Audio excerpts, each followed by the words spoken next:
vă arăt ce outfit o să fie duminică. După amiază, când o să mai filmez,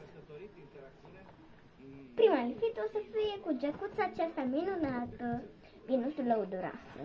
Doar vă arăt, da, ca să știți, această jecuță, dacă nu o să fie această jecuță, o să fie altă, că asta e pentru școală, altă jecuță care seamănă ca aia. Bă, și două tricouri să vă pun la comentarii care să fie și niște pantaloni. Niște pantaloni cu inimioare. Văd eu cu ce am acum, cu mini-blouse să vă pun la comunitate. Să nu cansați. Bine, outfit-ul de azi o să fie la fel ca mereu, dar că cu gecuța asta. Duminică nu o să o iau pe mine pentru că e pentru școală, doar până o pun în mașina de spălat, m-am timp. Okay.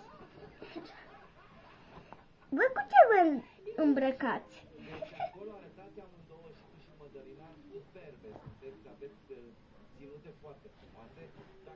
Vă dă și ne vedem data viitoare.